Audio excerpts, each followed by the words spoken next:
Tonight, the Sixers match up against the Miami Heat. The Heat are on a 2-game losing streak.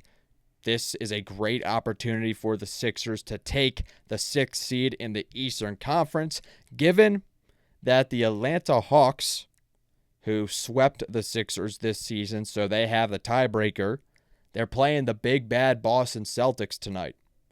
Meaning that if the Sixers can win against Miami and the Hawks can lose to the Celtics, the Sixers will be in the 6th seed.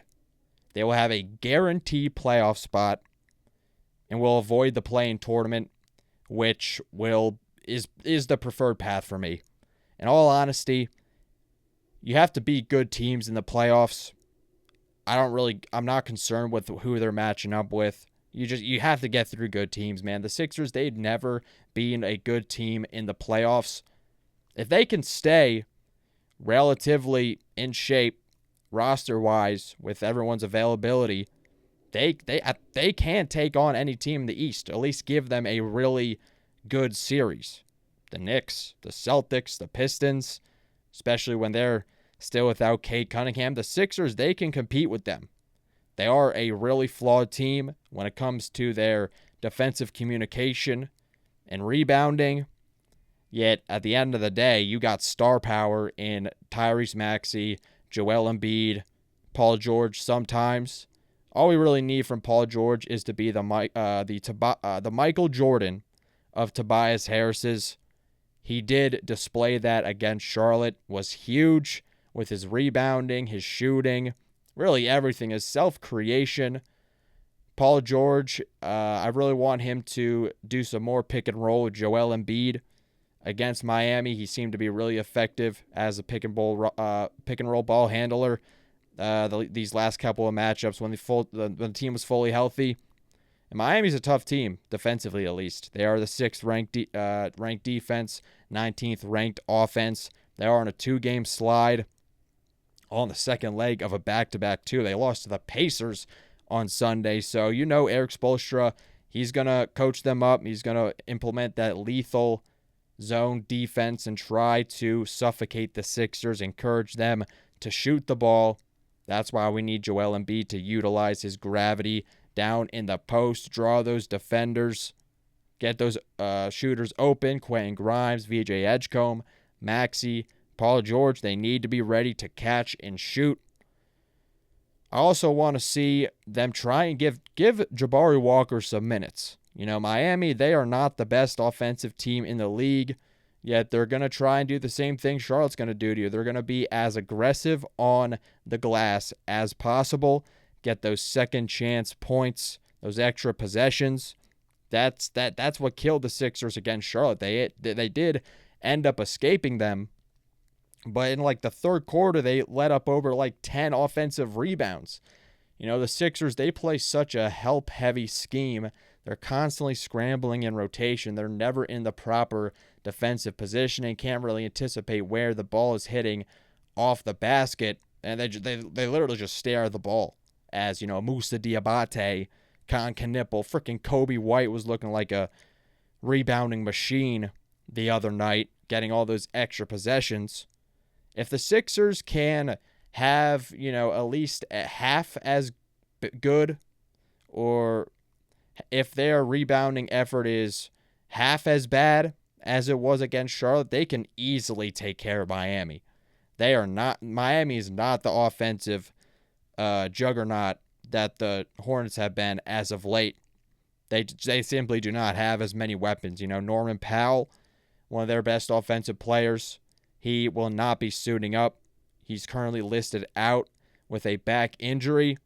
So they're going to try and rely on, Bam Adebayo, Khalil Ware, Jaime Jaquez, Pele Larson. Tyler Hero, he always torches the Sixers, so you need to look out for him. And the Heat, they're a unique team in that they don't set screens. They don't set screens. They try to beat you off the dribble, be physical with you, driving down the lane. And when the Sixers defense collapses, like they always do, because we already know how help-heavy this Nick Nurse defense is, they're going to kick it out to open shooters. So this game will also be a huge test for the Sixers perimeter defense, their point of attack defense. Having Paul George out there, VJ, helps a lot. Paul George was so good defensively against the Hornets. He's signed to that max contract, yet when he's on the court, he can still provide you some damn good defense.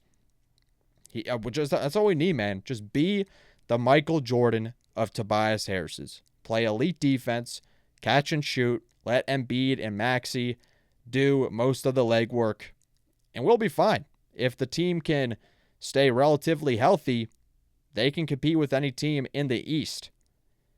If they do clinch a guaranteed playoff spot, I do not want to play in the play-in tournament. We already saw what they had to go through when they played Miami a couple years ago, 2024 season, the game where you need a Nico Batum to turn into prime Dirk Nowitzki to seal the win for the Sixers, have them escape the play-in tournament.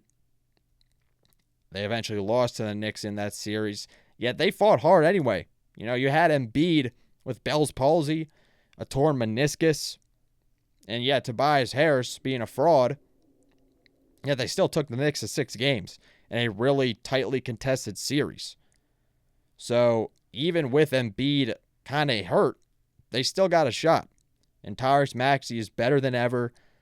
Paul George, if he could just be an elite role player, maybe, VJ Edgecombe, any contributions you get from him is a bonus.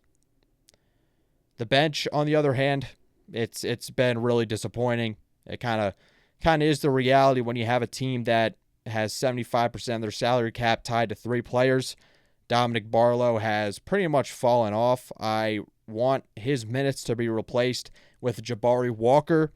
Jabari Walker is a good player to utilize against Miami because he matches their physicality. He's going to get down low. He's going to fight for those rebounds. He's probably the best rebounding power forward this team has at this point. Adem Bona needs to bring the energy as well. So yeah, man, I predict that the Sixers will secure the win tonight. The star power of Maxey, Embiid, and Paul George from time to time is just going to be way too much for Miami. They are banged up. They're on the second leg of a back-to-back. And it really all depends on if the Atlanta Hawks lose against the Boston Celtics. So I can't believe I'm saying this, but I'm also rooting for the Celtics tonight.